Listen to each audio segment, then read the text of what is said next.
आज हम सबसे पहले बताना चाहते हैं कि भगवती राजराजेश्वरी मातेश्वरी माँ बगलामुखी। लोग ना एक टोकरी में या तो दाना रख देते हैं, एक साइड में पानी रख देते हैं कबूतरों के लिए। जी जी। क्या ये सही होता है? इससे कोई लाभ मिलता है या हानि मिलती है? लेकिन जितना हमने पठन करा है, अध्ययन किया है, कुछ महान पुरुषों से सुना है, वो सुना है वशीकरण। जब एकदम पैसा आता है भारती जी, तो समझ लेना चाहिए वो लक्ष्मी नहीं आई, उल्लू बनाने के लिए आई है। क्योंकि पांडवों ने कहा था कि जो हारेगा सहारा, माँ कामाख्या ने उस समय आशीर्वाद दिया था, जो हारेगा उसको आपको सहारा देना है। जीवन साथी पूर्ण है जी। जब तक उन दोनों का जीवन है, जब तक उनका पालन पोषण वही करेगा। वो तो आपको एक चलाने वाला है, जैसे पिता अपने बच्चों को उंगली पकड़ के चलाता है। नमस्कार दोस्तों, आपका स्वागत है एक और नए एपिसोड में। मैं हूं आपकी होस्ट, आपकी दोस्त भारती। तो हमेशा आप लोगों के विचार आता रहता है कि कलयुग में हमें किन देवी देवताओं की पूजा करनी चाहिए।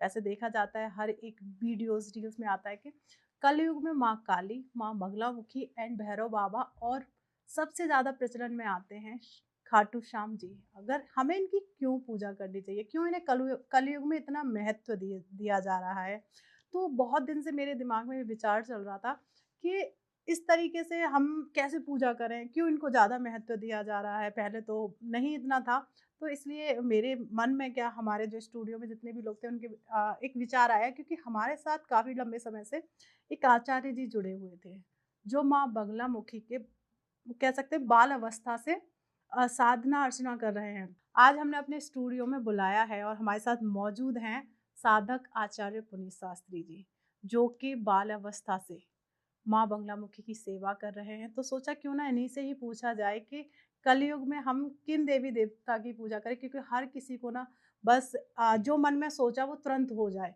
तो इस तरीके के सब लोगों के विचार हैं। तो शास्त्री जी, आपका स्वागत है। कैसे हैं आप? बस आनंद है, माई का आशीष है। सर्वप्रथम भारती जी, जय माई, हर हर महादेव। हर हर महादेव। हमारे सनातन में, हमारी संस्कृति और हमारे ऋषियों की जो परंपरा कहती है, जब हम किसी शुभ कार्य को प्रारंभ करते हैं तो ईश्वर और माई के नाम से प्रारंभ करना चाहिए। जी। आज हम दोनों का सौभाग्य नहीं, जो हम सबको देख पा रहे, उन सभी का सौभाग्य है कि आज हम इस स्टूडियो में दूसरी बार आपके सामने वार्तालाप कर रहे हैं। बिल्कुल। सर्वप्रथम पॉडकास्ट करने से पहले भगवती जगतजननी राजेश्वरी माँ बगलामुखी के श्री चरणों में हम प्रणाम करते हुए, क्योंकि जब बच्चा अपने माता पिता की छत्र छाया में रहता है तो उस पर विशेष कृपा रहती है, उस पर दृष्टि रहती है। उसी प्रकार आज हम जनता जनार्दन तक हम दोनों के सानिध्य से, पॉडकास्ट के सानिध्य से अपनी वाणी को पहुंचा रहे हैं। तो आइए पहले हाथ जोड़ते हुए ईश्वर से प्रार्थना करेंगे। हरि ओम श्री गणेशाय नमः। हरि ओम श्री वेद पुरुषाय नमः। हरि ओम श्रीमद्गुरु चरण कमलेभ्यो नमः। हरि ओम श्रीमात्र पितृ चरण कमलेभ्यो नमः। हरि ओम श्री बगलामुखी दिव्यै नमः। गुरुर्ब्रह्मा गुरुर्विष्णु गुरुर्देवो महेश्वरा, गुरुर्साक्षात् परम ब्रह्म, तस्मै श्री गुरुवे नमः। सर्वमंगल मांगल्ये शिवे सर्वार्थ साधिके, शरण्ये त्र्यंबिके गौरी नारायणी नमोस्तुते। जय माई, हर हर महादेव। हर हर महादेव। आइए भारती जी, जो आपने आज भगवती राजेश्वरी माँ बगलामुखी के श्री चरणों में हम सब ने जो साष्टांग प्रणाम किया है, सर्वप्रथम उस शक्ति का धन्यवाद करना चाहिए जिसकी कृपा से हम दोनों आज पॉडकास्ट में बैठे हैं। क्योंकि हम सबकी क्षमता नहीं है, हिम्मत नहीं है, शक्ति नहीं है जब तक विशेष कृपा और दृष्टि नहीं होती। बिल्कुल। तो आइए मिलकर के पॉडकास्ट को बड़े आनंद में प्रारंभ करते हैं। जी। तो जैसे बहुत शुरुआत बहुत अच्छे से की शास्त्री जी आपने। कह सकते हैं कि दिल प्रफुल्लित हो गया, कह सकते हैं मन काफ़ी अच्छा हम्म। महसूस कर रही हूँ, तो शुरुआत बहुत अच्छी है। तो सबसे पहले जो माँ बगलामुखी जी की कहते हैं कि पूजा अर्चना किस तरीके से करना चाहिए, लोगों का जो विचार होता है उनका ये विचार होता है कि आप माँ बगलामुखी की घर में पूजा नहीं कर सकते, इस तरीके की लोगों की धारणा होती है। तो प्लीज़ उसके बारे में आप हमें थोड़ा सा हमारे जो व्यूअर्स हैं उनके साथ शेयर करें। जी। आज हम सबसे पहले बताना चाहते हैं कि भगवती राजराजेश्वरी मातेश्वरी माँ बगलामुखी कौन सी शक्ति है। जी। सभी दुर्गा मैया को जानते हैं, हम्म। महाकाली को जानते हैं, महालक्ष्मी को जानते हैं, महासरस्वती जी को जानते हैं, या नौ दुर्गा जो मैया के नौ स्वरूप उनको जानते हैं। जी जी लेकिन बात आती है यहाँ पे बगलामुखी शक्ति कौन सी शक्ति है। जी। बगलामुखी मैया 10 महाविद्याओं में से 8वीं महाविद्या है, हम्म। जिसका नाम पीताम्बरा माँ बगलामुखी है।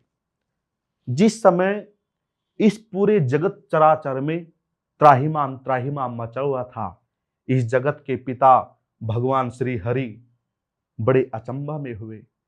इस संसार में इतना घोर कलयुग में या इन युगों में इतना त्राहिमाम मचा क्यों है, और ये शक्ति कौन सी है। जी। तो उनके पास समाधान नहीं मिला, हम्म। तो उन्होंने सोचा मुझे भगवान सदाशिव के पास जाना चाहिए। प्रभु सदाशिव के पास पहुंचे, कहा प्रभु इस संसार में पूरे जगत में त्राहिमाम त्राहिमाम मचा हुआ है, लेकिन रक्षा नहीं हो पा रही। भगवान सदाशिव भी मन में मंथन करने लग गए, अरे ये तो मेरे मन से भी दूर है, मैं कैसे बता सकूं। उन्होंने कहा जाइए, आप किसी सरोवर के पास जाइए। जी। तो भगवान श्री हरि जगत पिता गुजरात की ओर निकल पड़े थे। वहां एक सरोवर आया, भगवान श्री हरि ने वहां साधना शक्ति की साधना की। किस कौन सी शक्ति की साधना की भारती जी? त्रिपुर सुंदरी की शक्ति की साधना की। मां उनकी भक्ति से उनकी साधना से अति प्रसन्न हो गई और कहा प्रभु मांगे, क्या मांगना चाहते हैं। उन्होंने कहा कि मां आप देख रहे पूरे जगत में त्राहिमाम त्राहिमाम मचा हुआ है, आप इसकी रक्षा करें। मां ने कहा जाइए, आज से शक्ति रक्षा करेगी। उसी समय मां प्रसन्न हो गई, भगवती प्रसन्न हो गई। वहां बगलामुखी का प्राकाट्य पीत भूषण में हुआ, जिसको हम कहते हैं पीताम्बरा शक्ति, अर्थात जिसका नाम है मां बगलामुखी शक्ति। बगलामुखी ने प्राकाट्य लेकर के, अपना स्वरूप लेकर के उस दुष्ट का श्रृंगार किया, वध किया और इस पूरे जगत की रक्षा की। इस संसार में जो भारती जी कोई भी भक्त परेशान रहता है, जिस पर शत्रुओं का प्रभाव रहता है, जिस पर भूत प्रेत तंत्र मंत्र यंत्र का प्रभाव रहता है, अर्थात जो मां बगलामुखी की शरणगत में आता है, जिस प्रकार से भगवान श्री हरि ने प्रार्थना की थी, उसी प्रकार जब हर भक्त भगवती राजेश्वरी से प्रार्थना करता है, अपनी मां को पुकारता है, तो मां प्रसन्न होकर के उसकी रक्षा करती है और शत्रुओं का वध करती है और अपने बच्चे पर विशेष कृपा कर देती है। भारती जी, क्या बात। तो जैसे लोगों की मन में जो विचार रहता है कि माँ बगलामुखी की हमें पूजा कैसे करनी चाहिए, किन बातों का हमें ध्यान रखना चाहिए जी, तो उस पर थोड़ा शास्त्री जी आप प्रकाश डालिए। बहुत अच्छा आपने क्वेश्चन किया है, क्योंकि लोगों को बहुत जरूरी है छोटी छोटी बातों का ध्यान रखना चाहिए। जैसे उदाहरण रूप में हम बताए, जब हम भोजन करते हैं तो भोजन में खाते समय ये ध्यान देखते कि कोई अवस्तु चीज तो नहीं पड़ी हमारे भोजन में। जी जी जी। क्योंकि हम उसको ग्रहण करेंगे, हम उसको खाएंगे ताकि हमारे शरीर में कोई हानि ना हो जाए। जी बिल्कुल। क्योंकि हम ध्यान दे रहे। उसी प्रकार भक्ति करते समय हर भक्त को, हर श्रद्धालु को ध्यान रखना चाहिए कि उस शक्ति की कैसे पूजा करनी चाहिए। तो आपने बहुत अच्छा क्वेश्चन किया है, हम आपको बताएंगे। भारती जी, माँ भगवती राजेश्वरी बगलामुखी को जो अति प्रिय प्रिय है, वो पीत वस्तु अति प्रिय है। सर्वप्रथम जब या तो साधारण मनुष्य हो या गृहस्थ में जो हम सभी गृहस्थी मनुष्य है, उस व्यक्ति को ध्यान रखना चाहिए। जिस समय हम भगवती राजेश्वरी की पूजा करते हैं, उस समय माई का एक विग्रह होना बहुत महत्वपूर्ण है। जैसे रूम में अंधकार रहता है, अंधेरा रहता है, तो हमें कुछ भी दिखाई नहीं देता। उसी प्रकार और जब रोशनी जल जाती है, रोशनी प्राकट्य हो जाती है, तो सब कुछ दिखाई जाता है। उसी समय जब हम भक्ति करते तो माई की विग्रह होनी बहुत महत्वपूर्ण है। एक चौकी लेकर के, पीला आसन बिछा करके माई को स्थापित करें। और जब आप भगवती राजेश्वरी की पूजा करते, उस समय आपका भी पीती ही अर्थात पीले वस्त्र होने चाहिए। और सरसों के तेल का दीपक, एक होता है लंबी बत्ती, एक होती है खड़ी बत्ती।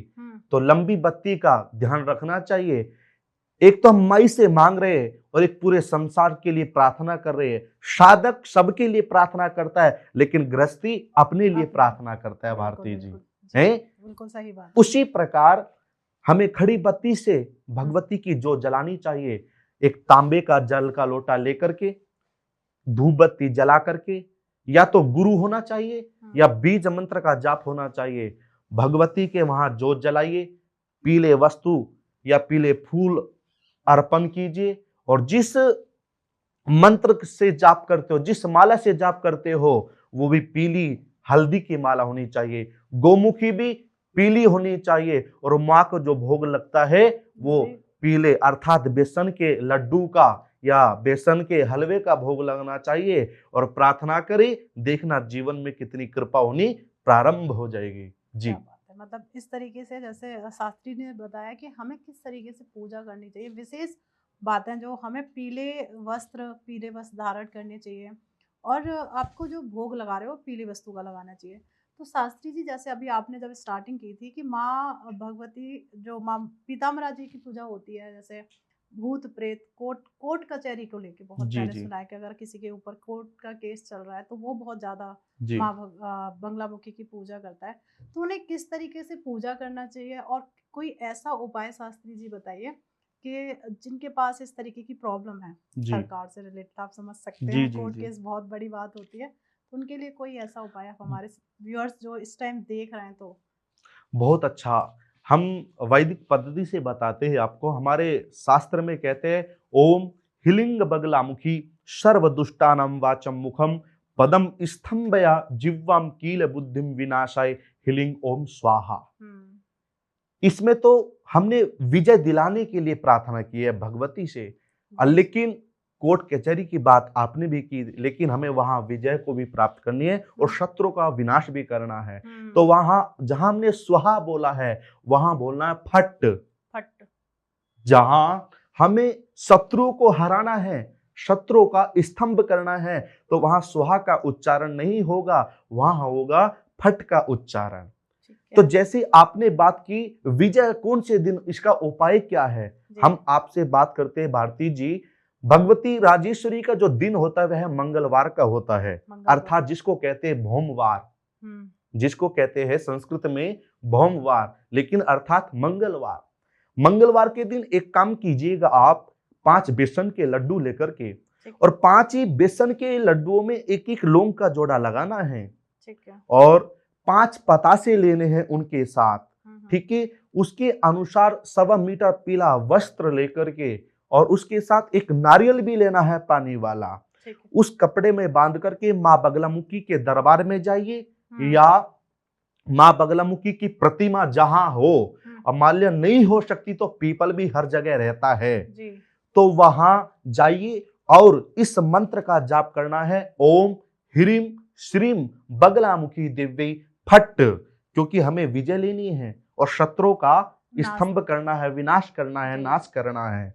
तो आप कम से कम इस उपाय को 5 मंगलवार कीजिए। हम विश्वास से कहते हैं भगवती कृपा करेगी और माँ जो आपकी मनोरथ है वह सिद्ध होती चली जाएगी। क्या बात है, मतलब बहुत आसान सा उपाय भी है, इसमें आपको कुछ ज्यादा मेहनत भी नहीं करनी है। तो आपको सिर्फ 5 मंगलवार करना है और उसका परिणाम आपको निश्चित ही मिलेगा। तो जो जैसे कलयुग में मैंने सुना है शास्त्री जी कि भैरवनाथ जी की बड़ी जी। चर्चा होती है कि देने वाले बहुत जल्दी, आप जो भी मांगोगे बस इंस्टेंटली आप बहुत आसानी से आपको मिल जाता है। तो उसके बारे में थोड़ा सा आप प्रकाश डालिए कि भैरवनाथ जी की इस टाइम इतनी चर्चा क्यों है? आपने बहुत अच्छा क्वेश्चन किया। हमें लगता है आप तो हमारे से भी ज़्यादा ज्ञानी लग रही हो, नहीं, हैं? बिल्कुल भी नहीं। तो बीच में बार-बार ऐसे-ऐसे क्वेश्चन ला रहे जो हमारे शुरू में ही पहले ये प्रश्न चल रहे थे, वो आपके अंदर शुमार है। अरे! ये सब कृपा किसकी है आपके ऊपर? क्या पता भैरव जी साक्षात बोल रहे हो, माई बोल रही हो। तो मतलब आपने कहा भैरव जी की साधना। जी। कलयुग में इतना जो प्रभाव है, वो किसकी कृपा से? हम बताइए, जैसे हम किसी राजा के पास जाते हैं, तो राजा से हम डायरेक्ट तो नहीं मिल सकते, हुँ, या तो पीए से, मंत्री से, या उनसे जो छोटे होंगे, जी, उनसे मुलाकात करनी पड़ेगी। बिल्कुल। अरे! हमें राजा से मिलना है। हुँ, उसी प्रकार एक तरफ तो हमने भगवती की पूजा की है, बगलामुखी की। हाँ, एक तरफ देख रहे, पूजा तो कर रहे, लेकिन वो आनंद नहीं हो पा रहा। हम कहते हैं जो 10 दिशाओं के स्वामी बताए गए हैं, वो बटुक भैरव को बताए गए भारती जी। मंत्र में श्लोक आता है कि दिव्य राज शिव्य पाविनाधि पंकजम व्यालयग्र सूत्र मिंदु शेखरम कृपाकरम नारद आदि योगी वन दिगंबरम और काशी का पुराधिनाथ काल भैरवम बजे अवंती काशी का पुराधिनाथ काल भैरवम बजे। अर्थात जैसे बहुत सारे मनुष्य पूर्व में जाते होंगे कार्य के लिए, उत्तर दिशा में जाते होंगे, हुँ, दक्षिण में जाते होंगे, पश्चिम में जाते जी, होते, जी। और वही प्रार्थना करता है घर से बाहर निकलता समय हुँ, कि मैं जिस दिशा में जो कार्य के लिए जाऊं वो मेरा पूर्ण पूर्ण हो, हो जाए, बिल्कुल, सफल हो, और उसका बिल्कुल। मुझे फल प्राप्त हो। हुँ, लेकिन हमने कहा जो 10 दिशाओं के स्वामी हैं वो कौन है? बटुक तो भैरव भैरवनाथ जी है। जी। इसलिए हर भगत को भैरव जी की साधना करना बड़ा अनिवार्य है।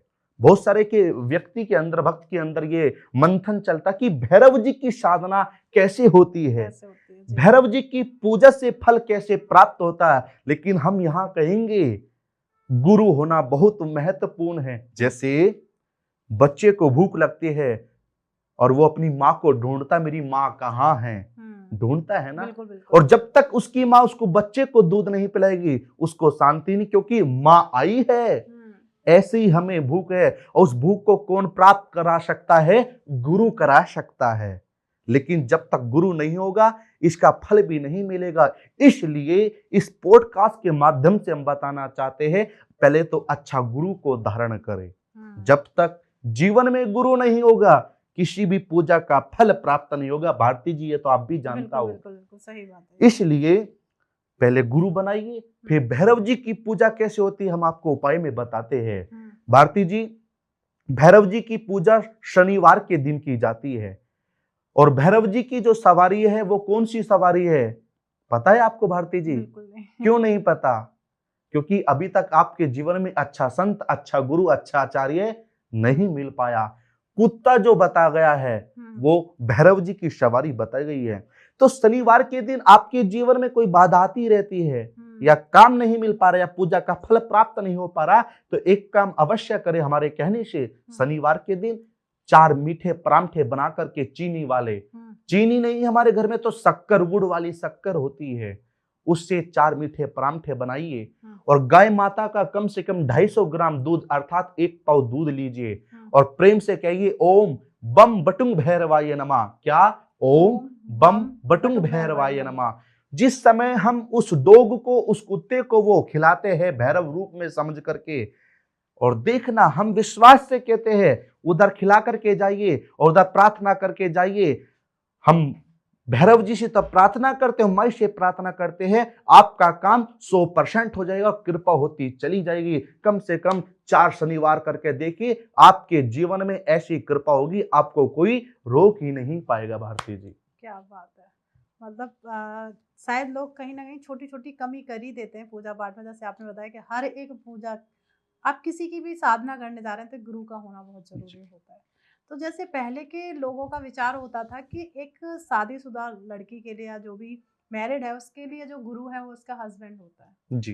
तो सर इस पे मतलब वो कैसे गुरु बना सकती हैं? देखो बहुत अच्छा क्वेश्चन किया है आपने। वो तो उनका जीवन साथी पूर्ण है। जी। जब तक उन दोनों का जीवन है, जब तक उनका पालन पोषण वही करेगा। हम्म। वो तो आपको एक चलाने वाला है, जैसे पिता अपने बच्चों को उंगली पकड़ के चलाता है। जी। और जब वो बच्चा बड़ा हो जाता है तो पिता भी कह देता अब तो मेरा बच्चा बड़ा हो गया, अब तो स्वयं सारे काम करेगा। लेकिन वो आपका पालन पोषण करने वाला वो गुरु नहीं हो सकता। वो आपका जीवन साथी है, वो परमेश्वर का रूप है। लेकिन गुरु क्या होता है? जो आने वाले समय में कमियां रहती है, जी। आपके जीवन में कोई दुख आता रहता है, वो पति तो नहीं दूर कर सकता, लेकिन गुरु संत जो भजन करता है भगवान का, क्योंकि पति जो होता है उसको गृहस्थ जीवन भी संभालना पड़ता है, बाहर के कार्य भी देखने पड़ते हैं अनेक। वो भगवान की इतनी भक्ति नहीं कर पाता, वो बस पालन में रह जाता। लेकिन गुरु भगवान के चरणों में समर्पित रहता है। जब उनके हम चरण स्पर्श करते हैं, उनसे कहते हैं कि गुरु भगवान आप ही मेरे सर्वप्रथम सब कुछ, और आपसे अलावा मेरा दुनिया में कुछ नहीं। इसलिए गुरु होना अलग बहुत महत्वपूर्ण है। लेकिन गुरु कैसा बनाए, यहां आ सकता है। गुरु ऐसा होना चाहिए जो संध्या करने वाला हो। आपने सोचा होगा संध्या क्या चीज होती है? जी, जी, बिल्कुल। मनुष्य की दिनचर्या ही संध्या होती है। गृहस्थ जीवन में आप अपने कार्य पे जाते, वो आपकी संध्या है। आप अपने कार्य को कर रहे, वो आपकी संध्या है। आप बच्चों का पालन पोषण, उनके लिए भोजन बना रहे, वो आपके लिए संध्या है। लेकिन जो साधक, जो संत, जो आचार्य होते हैं, वो दिनचर्या से त्रिकाल संध्या करा करते हैं। जैसे सुबह ब्रह्म मुहूर्त में, दोपहर को और शाम को, ये त्रिकाल संध्या होती है। उस समय गुरु संध्या करता है, ब्रह्म को जानता है। और ऐसा हमारे जीवन में गुरु हो, पति पालन करता है और गुरु समस्त कृपा करता है। इसलिए गुरु होना बहुत महत्वपूर्ण है। बिल्कुल, बहुत अच्छी तरीके से आपने समझाया कि गुरु क्यों होना चाहिए। जी। ये मुझे लगता है कि जो पहले की पति को वैसे कहा जाता है गुरु हैं, जैसे गुरु जी ने बताया कि वो आपके गृहस्थ जीवन में आपको चला रहे हैं, वो आपका पालन पोषण कर रहा है, और गुरु आपको अध्यात्म की तरफ लेके जाएंगे, एक सही ज्ञान बताएंगे कि कैसे हमें पूजा अर्चना करनी चाहिए, किन बातों का, मैं कहती हूँ सबसे पहले आपको किन बातों का ध्यान रखना चाहिए, कहीं कोई गलती तो नहीं हो रही, वो एक गुरु ही बता सकते हैं। तो शास्त्री जी, आपने भी सुना होगा इस टाइम एक वाक्य जो बहुत ज़्यादा फेमस है, एक हारे का सहारा खाटू श्याम हमारा। वाह वाह। आप हर एक व्यक्ति के मुंह से सुन सकते हैं कि हर किसी हारे का सहारा खाटू श्याम हमारा। मतलब ये मुझे थोड़ा सा इसके बारे में जानना है कि जैसे तो कहने के लिए तो ये भी कह सकते हैं हारे का सहारा भैरवनाथ हमारा, पर सबसे ज्यादा बोलने में आता है हारे का सहारा खाटू श्याम हमारा। उसके बारे में थोड़ा सा आप हमें चर्चा जरूर बताइए। भारती जी, आज तो आपने सारे मन की बात हमारी छीन ली दिखी है। शायद आप भविष्य को भी जानती होगी। बिल्कुल बिल्कुल नहीं। जी नहीं। देखो, आपने कहा खाटू श्याम जी, हारे का सहारा खाटू श्याम हमारा। जी। आपने सर्वप्रथम देखा होगा खाटू श्याम है कौन? जी बिल्कुल, वही जानना चाहते खाटू श्याम है कौन, और ये किस तरीके से भक्तों पर कृपा करे। हमारे यहाँ कहा गया है, हाथ जोड़ विनती करूं, सुनियो चित्त लगाए, दास आ गयो शरण में, रखियो हम सबकी लाज। और कहा है एक दोहे में भी, श्याम श्याम तो मैं रटू, श्याम है जीवन प्राण, और श्याम भक्त जग में बड़े, उनको करूं बारंबार प्रणाम। क्यों? क्यों भाई? भारती जी, इसमें कहा गया जब हर भक्त हार जाता है, हर कार्यों से, गृहस्थ जीवन से हार जाता है, अपने काम कार्यों से हार जाता है, वो देखता है मैं किसकी शरण में जाकर के कैसे उठ सकता हूं। मेरा जैसा पहले यश था, कीर्ति थी, वैभव था, वो कैसे हो सकता है। लेकिन कली युग में श्री श्याम बाबा जी का बड़ा प्रताप चल रहा है, बहुत ज्यादा। बात करते हैं बाबा खाटू श्याम है कौन। महाभारत कालीन में भीम के पुत्र, उनके अर्थात पुत्र घटोत्कच, उनके पुत्र बर्बरीक, जी। भीम के पड़पोते का नाम बर्बरीक था महाभारत कालीन में। उस समय महाभारत कालीन में युद्ध, बहुत भयानक युद्ध हो रहा था। उन्होंने देखा इस युद्ध में किसकी विजय हो सकती है, पांडवों की या कौरवों की। जी। उन्होंने देखा उधर से वे युद्ध की तैयारी कर रहे थे, उधर से बर्बरीक के गुरु ने बर्बरीक को मां कामाख्या की पूजा के लिए, साधना के लिए संकल्प दिया।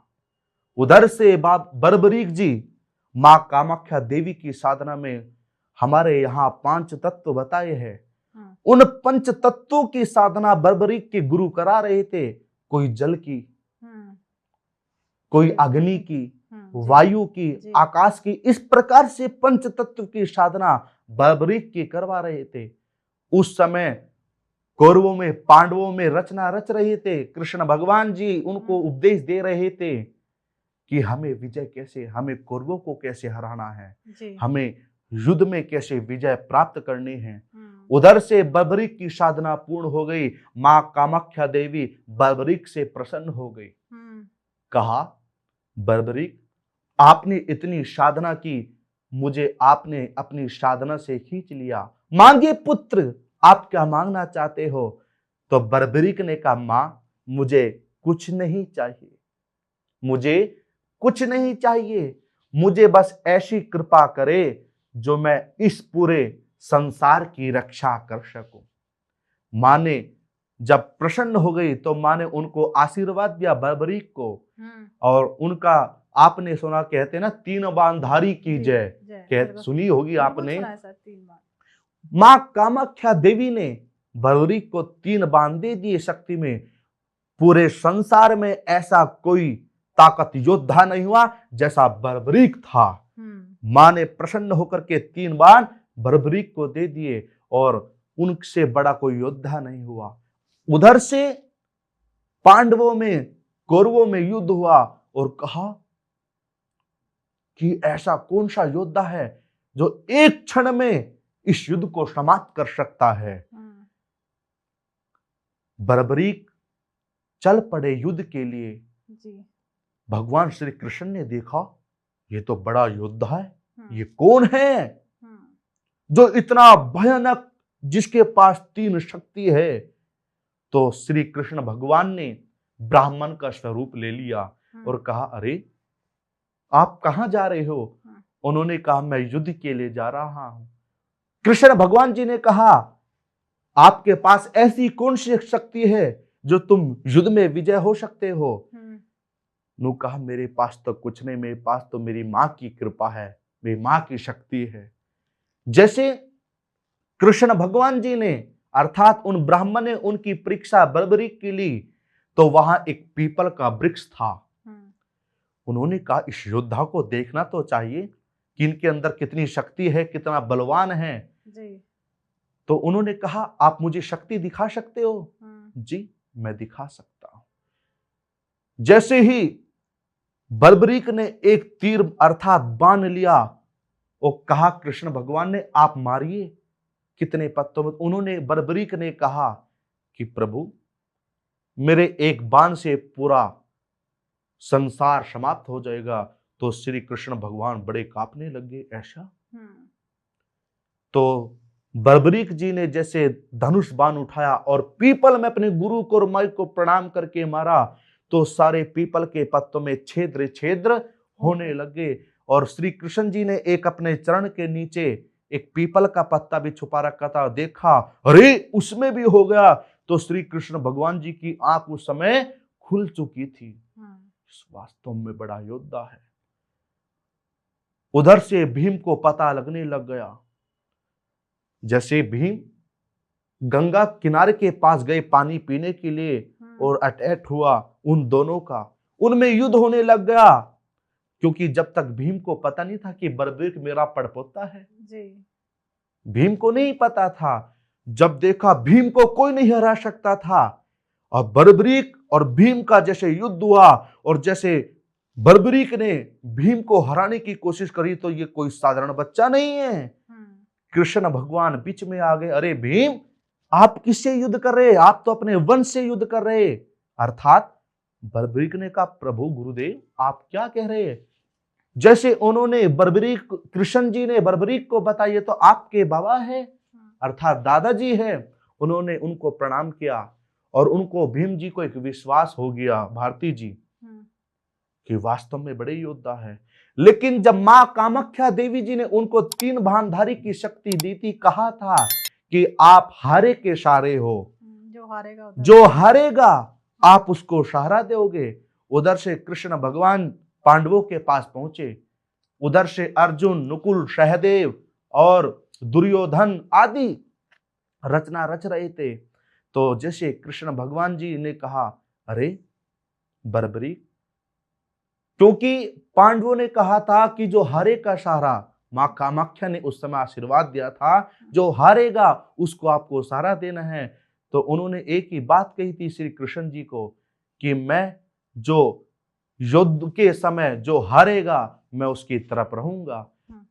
श्री कृष्ण जी के मन में प्रश्न चला, ये तो एक बार में नष्ट कर देगा युद्ध। उस समय भारती जी, कृष्ण भगवान जी ने रचना रची, कहा अरे बर्बरीक, मुझे आपसे कुछ चाहिए।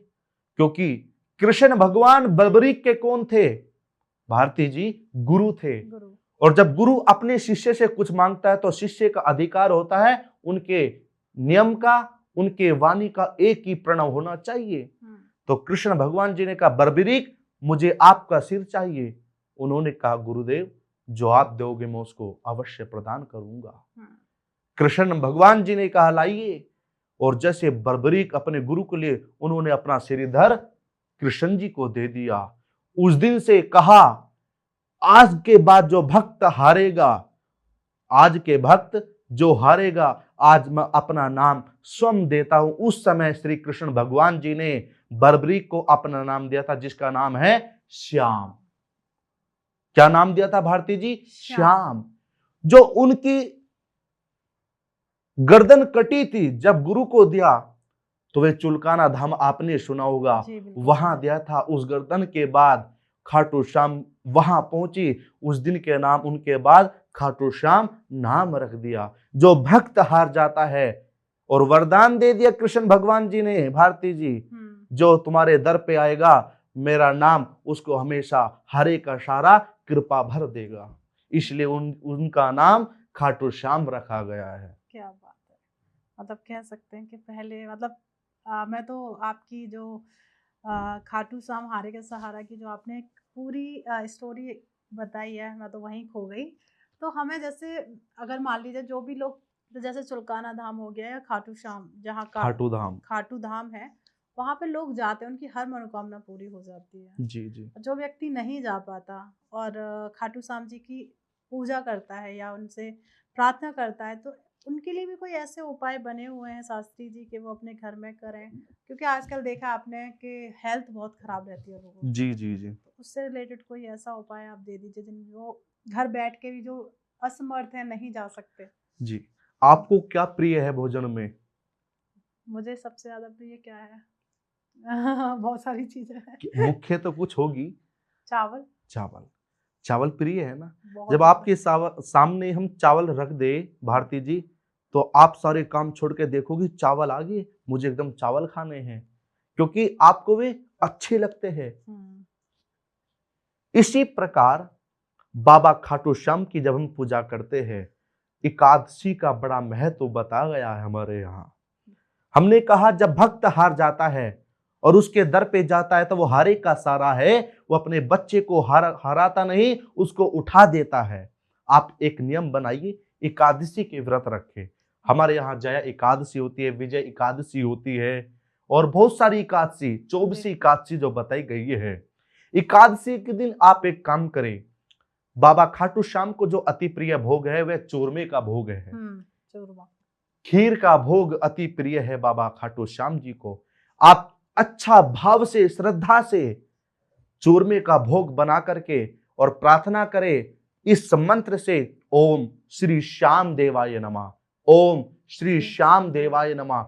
कम से कम बाबा खाटू श्याम के चरण में बैठ करके 108 बार इस मंत्र को बैठ करके जाप करें और बाबा खाटू श्याम को चूरमे का भोग लगाइए, केले का भोग लगाइए, घी का दीपक जलाइए और उनसे प्रार्थना करें। देखना कृपा हो जाएगी और बाबा खाटू श्याम कृपा करते चले जाएंगे। क्या बात है, जय हो खाटू श्याम जी की।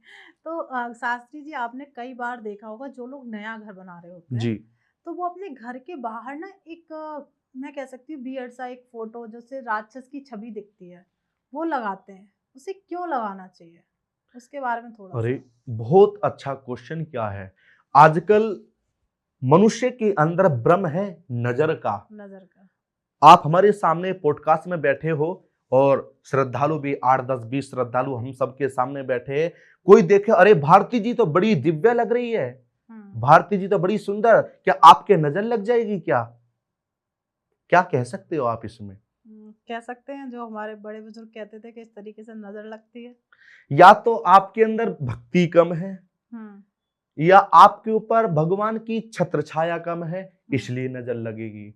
हम बताना चाहते हैं, जब नया ग्रह बनता है अर्थात घर बनता है, उस पर लक्ष्मी की कृपा होनी बहुत महत्वपूर्ण है। जी। एक तरफ तो हम ये देख रहे शुभ कार्य हो रहा है, एक तरफ हमने राक्षसों का वास कर दिया है।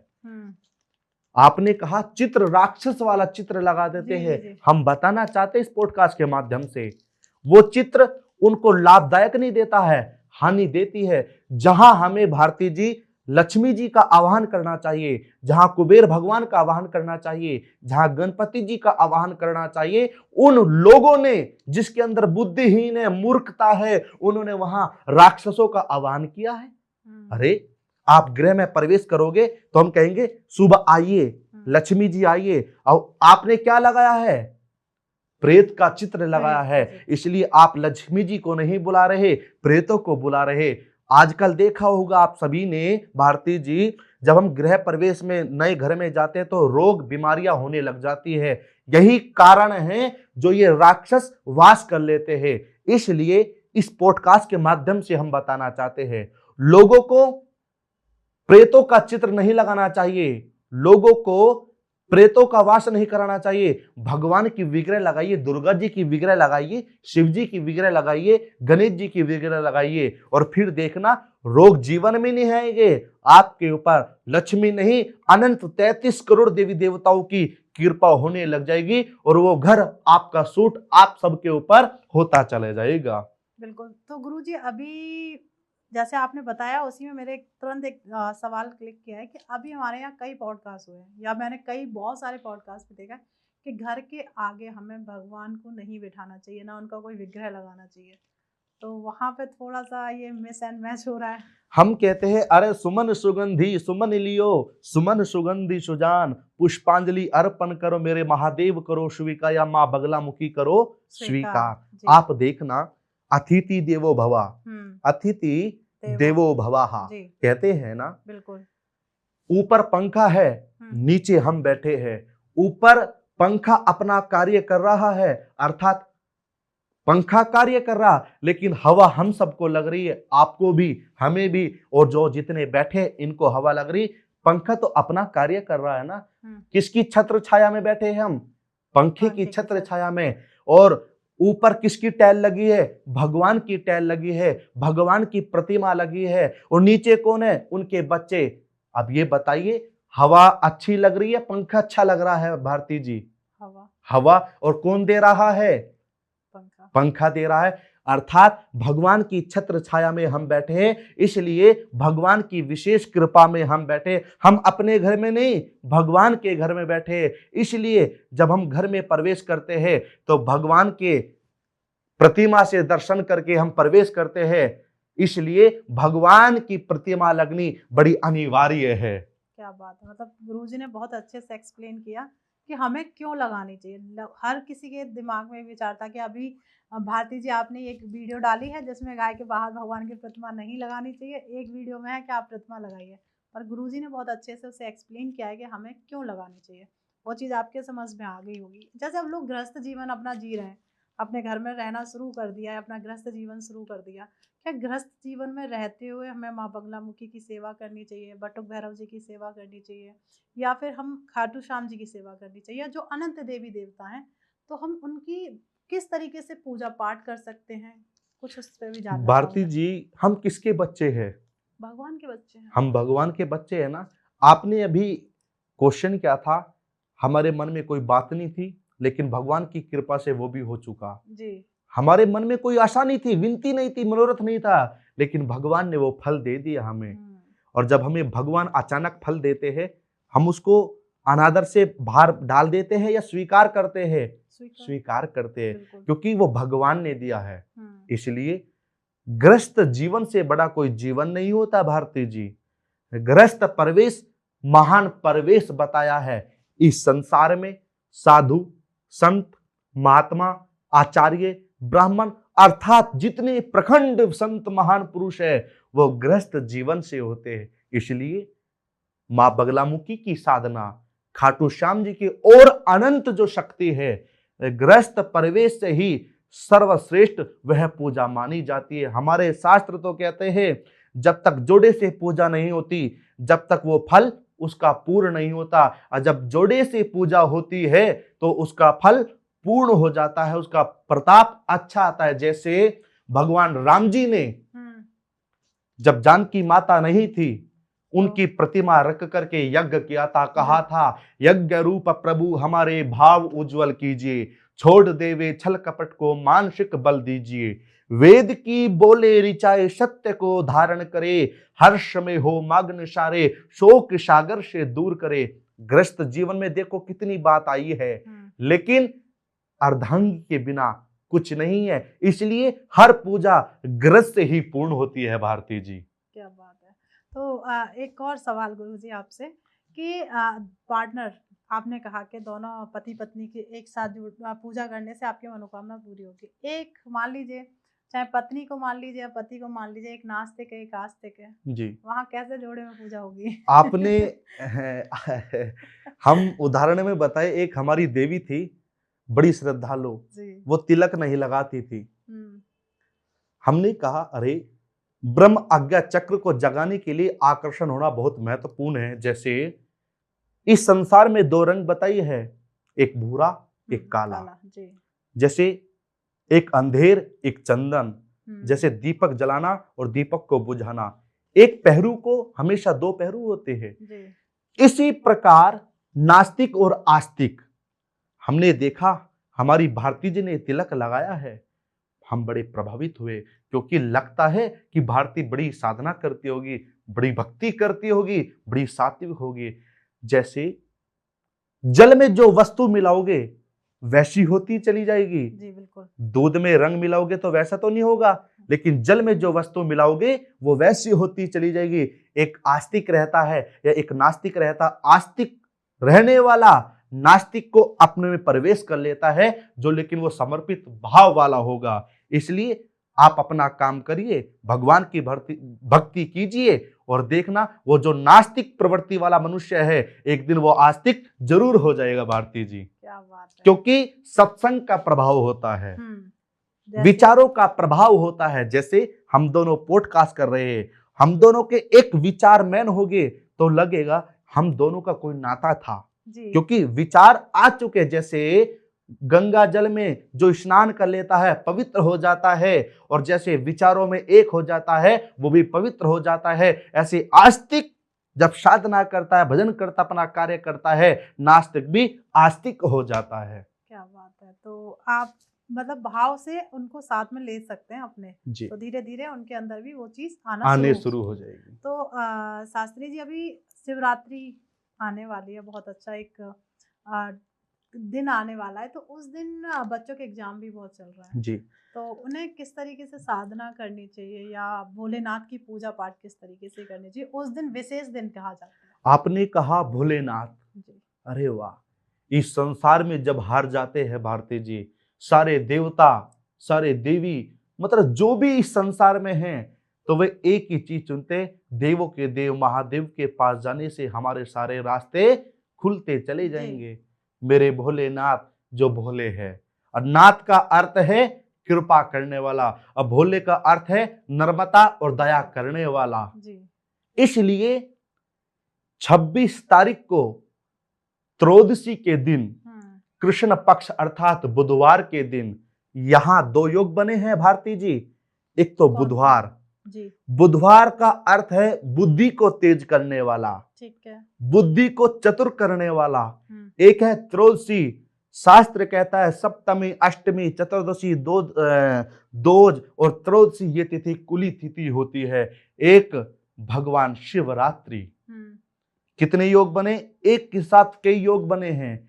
शिवरात्रि के दिन जो भगवान शंकर की भक्ति, भगवान शंकर की पूजा करता है, जैसे 5 घी के दीपक लेकर के दूध, दही, शहद, शक्कर आदि भगवान को जो चढ़ाता है और रुद्राक्ष की माला से त्रिपुंड बना करके भगवान शंकर के सामने बैठ करके उन मंत्रों का जाप करता है, जैसे इस संसार में स्त्री और पुरुष दोनों हैं।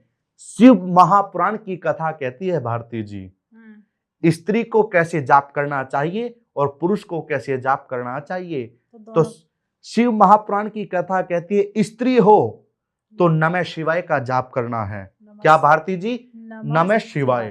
पुरुष हो ओम नमः शिवाय, इस मंत्र का जाप करना चाहिए। शिवरात्रि के दिन करिएगा। हम विश्वास से कहते हैं शिवरात्रि अपने आप में महायोग है, शिवरात्रि अपने आप में प्रकट शक्ति है और शिवरात्रि सभी शक्तियों की शक्ति है। इसलिए जो आप करोगे तुरंत उसका फल प्राप्त होता चला जाएगा। बात आती है विद्या की जी। शास्त्र कहता है विद्या ददाति विनयम, विनयम ददाति पात्रत्वम, पात्रत्वम धर्माप्नोति, धर्माश्य धर्मम तथा सुखम। अर्थात विद्यार्थी को, जो नौजवान व्यक्ति है, विद्यार्थी है या स्टूडेंट है, उनको पहले विनय बनना पड़ता है, सरस्वती माई के चरणों में जाना पड़ता है और उस दिन एक काम वे अवश्य करे। वट वृक्ष की जड़ का पाउडर आता है भारती जी, वृक्ष की जड़ का पाउडर। एक आपने सुना होगा गुलाब जल, जी। उस गुलाब जल को वट वृक्ष के पाउडर में मिला करके तिलक करे, नमो भगवते वासुदेवाय, इस मंत्र को बोलते हुए जाइए परीक्षा देने के लिए, जाइए अपने टीचर के सामने और जाइए अपने कार्य के लिए। विश्वास से कहते हैं कृपा होती चली जाएगी और आपका जो उस दिन की जो परीक्षा है सफल होते आ जाओगे भारती जी। क्या बात है। मतलब बहुत, मुझे जहां तक आपसे बात करके लगा है कि कोई इतना एक बड़ी चीज नहीं है कि आप लोग ना कर पाओ, बस करना होता ना, सबसे पहले ठान लो कि हम ये करेंगे। तो गुरुजी, जैसे लोगों को ना कलयुग की बात ही चल रही है, कलयुग के देवी देवताओं को लेके बात ही चल रही है, तो कलयुग में लोगों को सबसे ज्यादा चाहिए पैसा। वाह देखो, आपको भी पैसा चाहिएगा, हर एक व्यक्ति को, मैं नहीं, हर एक व्यक्ति को पैसे की मतलब जरूरत है और वो चाहता है कि झट से एकदम से पैसा मेरे पास आ जाए। तो भारती जी इसका एक निचोड़ है जी, लक्ष्मी जी को अपने घर ही बैठा लेते हैं, फिर हमें आवश्यकता ही नहीं होगी कहीं। हर एक व्यक्ति चाहता है कि लक्ष्मी जी मेरे घर में आके बैठे, लेकिन वो रहती है। लक्ष्मी जी आती है हमारे घर में या हमारे पास, 2 चीज में आती है। एक तो उल्लू के साथ आती है। किसके साथ? उल्लू के साथ जी। जब एकदम पैसा आता है भारती जी तो समझ लेना चाहिए वो लक्ष्मी नहीं आई, उल्लू बनाने के लिए आई है। ध्यान रखना भारती जी, ठीक है।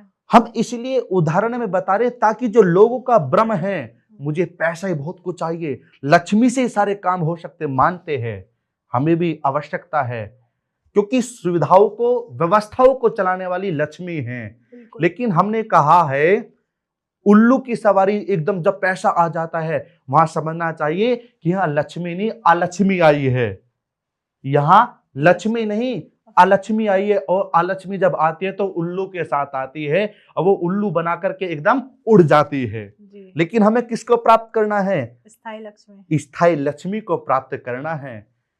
एक छोटा सा उपाय बताए आपको। बिल्कुल बिल्कुल। आपने देखा होगा कमलगट्टे का बीज, जी। बहुत सारे संत साधु के गलों में भी देखा होगा कमलगट्टे की माला धारण करते रखते हैं, हम भी पहनते हैं क्योंकि छत्र छाया बनी रहे। कमलगट्टा स्वयं में लक्ष्मी है। हर घरों में गाय माता अवश्य होती है और सभी दूध को जमाते होगे, घी निकालते होगे, शुद्ध गाय माता का घी लेकर के 250 ग्राम 500 ग्राम यथा जितनी हमारे अंदर सामर्थ्य शक्ति है, 1 किलो या आधी किलो कमलगट्टे के पीस लाइए।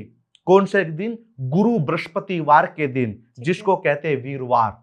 क्या कहते हैं? दोनों भाषाओं में हमने दिया है। वीरवार के दिन या गुरु बृहस्पतिवार के दिन 500 ग्राम कमलगट्टे के पीस ला करके और 500 ग्राम घी गाय माता का शुद्ध लेकर के पृथ्वी पे थोड़ा गोबरी फेर करके और उसमें या तो आम की समिधा होनी चाहिए या पीपल की समिधा होनी चाहिए, चौखुंट या त्रिकोण बना करके यज्ञ कराए किसी अच्छे विद्वान से या स्वयं भी। क्या बोलते हुए भारती जी? ओम श्रीम श्रीयाय नमः, ओम श्री श्रीयाय नमः। एक एक मंत्र का जाप करते रहो, एक एक आहुति प्रदान करते रहो। हमारे कहने से 5 दिन, 7 दिन, 11 दिन या 21 दिन कीजिएगा, देखना आपको भी महसूस नहीं होगी कि आपके पास पैसा लक्ष्मी कहां से आ रही है। भारती जी, इतनी कृपा होती चली जाएगी माँ लक्ष्मी की। क्या बात है, मतलब आप ये बहुत मंत्र भी आपको पता चल गया और तरीका भी पता चल गया, तो लेके आओ घर में लक्ष्मी जी। और अपने सारी व्यवस्थाएं जो भी आपकी हैं वो चलाते रहिए। तो शास्त्री जी, कई बार देखा जाता है घरों में ना, लोग ना एक टोकरी में या तो दाना रख देते हैं, एक साइड में पानी रख देते हैं कबूतरों के लिए। जी जी। क्या ये सही होता है? इससे कोई लाभ मिलता है या हानि मिलती है? हम आपको भारती जी बताए, लोग बाग हम भी काफी घरों में जाते हैं, काफी दूर दूर मुंबई, महाराष्ट्र, गुजरात, दिल्ली, गाजियाबाद आदि आदि अनेक जगह जाते हैं और गांव में भी काफी जाते हैं। लोग बाग मुख्य घर में जो प्रवेश होता है, जो मेन गेट होता है, उसमें ऊपर टोकरी टांग देते हैं, उसमें कुछ दाने डाल देते हैं और कबूतर वहां आके खाते हैं। लेकिन जितना हमने पठन करा है, अध्ययन किया है, कुछ महान पुरुषों से सुना है, वो सुना है वशीकरण। वशीकरण, अरे बहुत। जिस घर में मुख्य द्वार पे टोकरी बंदी रहते और कबूतर ज्यादा आते हैं, उस घर में कभी लक्ष्मी नहीं आएगा, दुख दरिद्र ज्यादा आता है। उस घर के मनुष्य के ज्यादा वशीकरण अवश्य होते हैं, क्योंकि कबूतर जो पालता है उस पर देख लेना, कभी काम में या उसके जीवन में कुछ ऊंचाइयां नहीं स्तर हो पाता। इसलिए कभी भी मनुष्य को कबूतरों को अपने घर में पालना नहीं चाहिए और जो टोकरी है उसको कभी नहीं लगाना चाहिए। उस घर में सभी मनुष्य के वशीकरण सबसे ज्यादा होते हैं, दुख दरिद्र सबसे ज्यादा होता है। हम कहते हैं दाना डालना है, पशु पक्षी जीव की सेवा करनी है, वनों में जाइए, गंगा के किनारे खूब जीव जंतु रहते हैं, वहां जाइए, उनका फल प्राप्त होता है। और घर में कबूतर बुलाने से वशीकरण दुख आता है। भारती तो जी, ये बार-बार वशीकरण का शब्द आ रहा है, तो अगर मान लीजिए किसी के ऊपर वशीकरण हो रखा है, उसको क्या उपायों के द्वारा काटा जा सकता है?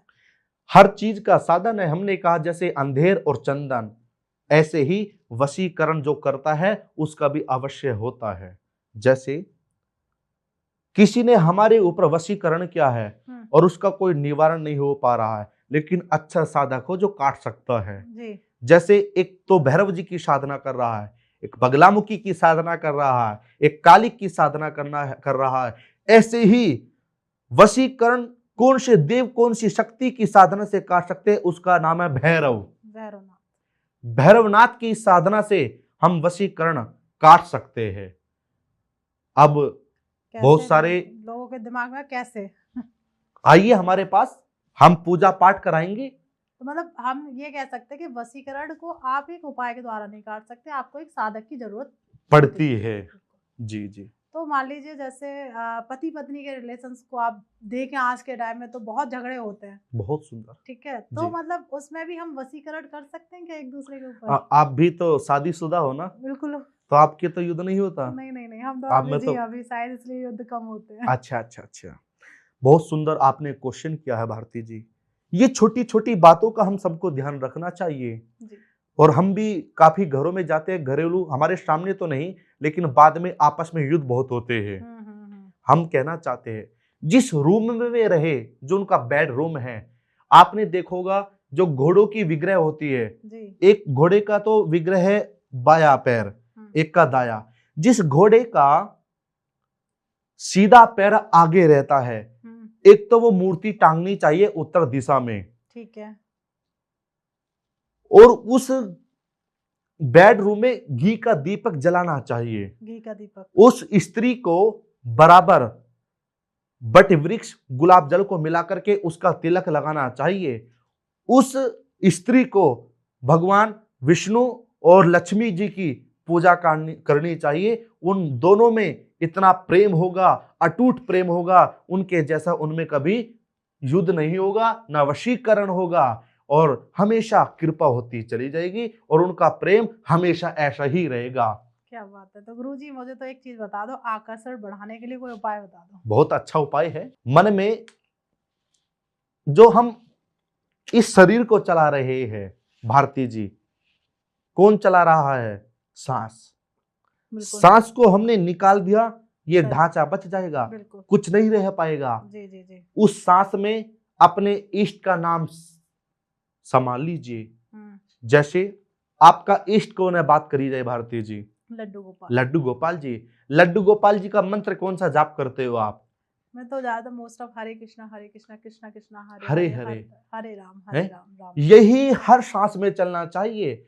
और कंठ पे, ब्रह्म आज्ञा चक्र पे, दोनों कानों पे तिलक लगाना प्रारंभ कर दीजिए। हो सके आकर्षित करने को तेज करने के लिए एक माला बताई गई है। जी उस माला को हम सभी के सामने तो नहीं बता सकते, क्योंकि कुछ गुप्त होनी बड़ी अनिवार्य है। लेकिन तिलक लगाइए और सांस में इष्ट का मंत्र जाप करिएगा और देखना कितना आकर्षण आपके सामने वाला व्यक्ति प्रभाव होता चला जाएगा। विशेष आपको पूछना है तो हमारा नंबर वीडियो में जाएगा, हमारे से बिल्कुल संपर्क करिएगा, बिल्कुल बिल्कुल। है हम उनको अवश्य बताएंगे। जी तो भारती जी। जैसे अब सबके दिमाग में आया हो माला, तो माला के लिए स्क्रीन पर नंबर आ रहा है, डायरेक्ट गुरुजी जी को कॉल करो और वहां से पता करो अपने आप को आकर्षक बनाने के लिए और लोगों के आगे अपनी छवि छोड़ने के लिए। तो गुरुजी एक और सवाल मेरे विचार मतलब माइंड में आ ही रहा है कि मान लीजिए जो बच्चे ना कोशिश बहुत कर रहे हैं पर उनका पढ़ने में मन नहीं लग पाता है और इधर मम्मी की भी डांट खाते हैं, इधर अपने टीचर्स की भी डांट खाते हैं, तो उन बच्चों के लिए कुछ ऐसा ही माँ बंगलामुखी से रिलेटेड हो या फिर किसी भी देवी देवता से रिलेटेड कोई ऐसा उपाय, माँ सरस्वती से? रिद्धि सिद्धि के जो दाता है गणेश वह जी। गणेश जी भगवान जी है, जी जी। सरस्वती मैया जी है। हम्म। हर विद्यार्थी को, हर युवाओं को गणपति जी की पूजा करनी चाहिए। हम एक श्लोक में बता दें आपको, दोहे में, जी। विघ्ने हर मंगल करण श्री गणपति महाराज, प्रथम पूजा आपकी तीन रूप भगवान। कौन जगत में एक है, कौन जगत में दो, चांद सूरज जाग रहा, कौन रहा परसों। मात पिता ने जन्म दिया, गुरु ने दिया है ज्ञान, आगे आपकी मर्जी और कर्म लिखे भगवान। जी। भारती जी, जब इस संसार में बच्चा जन्म लेता है वो अपने कर्म लिख करके आता है। इसलिए कर्म को बदलने के लिए साधकों ने, महान पुरुषों ने, गुरुओं ने एक शिक्षा दी है कि भगवान की भक्ति।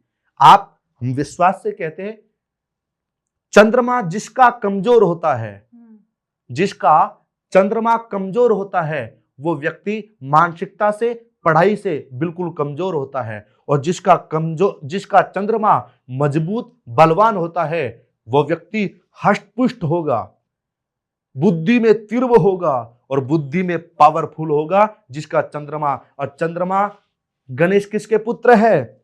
शिव शंकर भगवान भोलेनाथ जी के पुत्र है। अर्थात उधर से गणेश जी की, शंकर की पूजा कीजिए। हम ये कहते हैं आपका चंद्रमा जब प्रतापदार हो जाएगा तो हर कार्य में कृपा और क्षेत्र में आपकी विद्या उभरती चली जाएगी और बुद्धि पावरफुल हो जाएगी। तो हम यहाँ आपको एक उपाय बताते हैं। उपाय क्या है? भगवान गणेश जी को 4 लड्डू बूंदी के लीजिए। दुर्वा घास आपने देखा होगा, जैसे दूब घास को जितना काटोगे उतना ही वो उभरता होता चला जाता है, हरा भरा हो जाता है भारती जी? बिल्कुल बिल्कुल। इसी प्रकार भगवान गणेश जी को दुर्वा घास चढ़ाइए, बूंदी के लड्डू का भोग लगाइए और इस मंत्र का जाप करें, ओम गम गणपतये नमः। इस मंत्र का जाप करिएगा। सरस्वती मैया जी को कुछ नहीं, खीर का भोग या दूध का भोग लगाइएगा और जाइए, विद्या इतनी आती चली जाएगी, आपको भी नहीं पतेगा मेरी बुद्धि कहां से तीव्र होती आ रही है। इसलिए गणेश जी की पूजा कीजिएगा। क्या बात है गुरुजी। तो गुरुजी अभी हमें सब लोग देख ही रहे हैं और हमारा समाप्ति की तरफ पॉडकास्ट जा ही रहा है, तो जो व्यक्ति हमें देख रहे हैं उनके लिए कुछ ऐसा कुछ कहना चाहेंगे उन लोगों से आप? सर्वप्रथम हम तो ये चाहते हैं जितने ज्यादा से ज्यादा हमारे ये पॉडकास्ट सुनेगा उसको बहुत कुछ समझ में आएगा। जी। हमने कहा जीवन में या तो माता पिता अपने बच्चों के लिए सोचते हैं या गुरु अपने बच्चों के लिए सोचते हैं। एक तरफ गुरु महान होता है, एक तरफ माता पिता महान होते हैं। जो हमारी वीडियो को सुन रहा है, हमारे कार्यक्रम को देख रहा है या हमारे से संपर्क करना चाहता है तो वो वीडियो के सानिध्य से हमारे से वार्तालाप कर सकता है। और उसके जीवन में जो समस्या आती है, कोशिश रहेगी हम भगवती राजेश्वरी माँ बगलामुखी की कृपा से उनके हर चीज का समाधान करें और उनको मार्गदर्शन ऐसा करे वे भगवान की जो भक्ति में समर्पित हो जाए। भारती जी क्या बात है। तो जैसे गुरुजी अभी ये लोग पूछेंगे कि आपको कहाँ देख सकते हैं, कोई सोशल मीडिया अकाउंट्स वगैरह आपके? हमारा यूट्यूब का जो चैनल है साधक आचार्य पुनीत शास्त्री जी के नाम पर है जी। जो हमारा ऑफिस है वो दिल्ली में भी है, मेरठ में भी है, 2 जगह हमारे ऑफिस भी है। तीसरा हम व्यास आचार्य भी है। श्री शिव महापुराण की कथा, श्रीमद् भागवत, राम कथा, दिव्य ज्योतिषों से उन लोगों का वर्तमान भूत और भविष्य को भी बताते हैं। जिसके जीवन में कोई समस्या आती है उन सभी समस्याओं का निवारण करने के लिए वैदिक पद्धति वाले हमारे पास आचार्य पंडित ब्राह्मण भी है जो हर वैदिक द्वारा सभी का कार्य करते हैं। जिसको श्री शिव महापुराण की कथा करानी है, भागवत महापुराण करानी है, राम कथा करानी है, वो हमारे से संपर्क करे। हम क्योंकि हमारा एक ही उद्देश्य है भारती जी, सत्य सनातन धर्म का जय हो कहते हैं ना। क्योंकि हमने ये प्रणव संकल्प ले रखा है, जब तक ईश्वर ने हमारे अंदर ये आत्मा बैठा रखी है, ये जिह्वा में ताकत बैठा रखी है, जब तक हम अपनी वाणी को जिस प्रकार से हम दोनों बैठ करके पोस्टकार्ड के माध्यम से लोगों को बता रहे, उसी प्रकार हम उस गद्दी से लोगों को मार्गदर्शन करते हैं, भगवान की लाइन से जोड़ते हैं। क्योंकि संसार में कुछ नहीं जाता, भगवान की साथ भक्ति जाती है। इसलिए जुड़िएगा और हमारे चैनल को फॉलो सब्सक्राइब करें और आपसे जो भी है भारती जी वो आप सबको बताएंगे। बिल्कुल बिल्कुल। तो जैसे शास्त्री जी ने बताया कि उनका यूट्यूब चैनल है जो कि आपको डिस्क्रिप्शन में मिल जाएगा और कॉन्टैक्ट डिटेल्स आपको हमारे स्क्रीन पर शो हो ही रही है। जो भी भागवत कथा कराना चाहते हैं या जिस तरीके की भी कथा और भगवान से जुड़ने के लिए होता है ना कि हमें जानना है भगवान कहाँ है, कैसे है, क्या है, जो भी मन में एक विचार आ रहा है वो शास्त्री जी से डायरेक्ट कांटेक्ट करके जान सकते हैं। तो उसके लिए सबसे पहले आपको शास्त्री जी का अकाउंट जाके फॉलो कर लीजिए, इंस्टाग्राम है, यूट्यूब है, सब्सक्राइब कर लीजिए। और जो भी विचार आ रहा है, ऐसा हो सकता है हमने बहुत सारी चीज़ें मिस कर दी हूँ और आपके अचानक कोई विचार आया कि मुझे इस बारे में जानना है या इस बारे में पूछना है, तो वो कमेंट के द्वारा आप पूछ सकते हैं, उसमें डालिए, वहाँ आपको डेफिनेटली उसका जवाब मिलेगा। हो सकता है बहुत सारे अगर कमेंट आपके आते हैं तो उस पर हम एक पॉडकास्ट फिर से बनाएंगे। और लाइक तो आप कर दीजिए, जिससे क्या होता है हम लोगों को एक मोटिवेशन मिलता है और काफ़ी अच्छा फील भी करते हैं। और इस वीडियो को आप जितना ज़्यादा हो सके अपने फ्रेंड्स फैमिली के साथ शेयर करिए, क्योंकि हर एक मिनट में ना एक ऐसी चर्चा हुई है जो आपकी लाइफ को चेंज कर सकती है। मिलते हैं एक नए एपिसोड में। उससे पहले मैं पुनीत शास्त्री जी का यहाँ आए उसके लिए बहुत बहुत तहे दिल से धन्यवाद। वेलकम। तो मिलते हैं एक नए एपिसोड में। जब तक आप अपने घर में स्वस्थ रहिए, मस्त रहिए। जय श्री राधे। जय महामाई।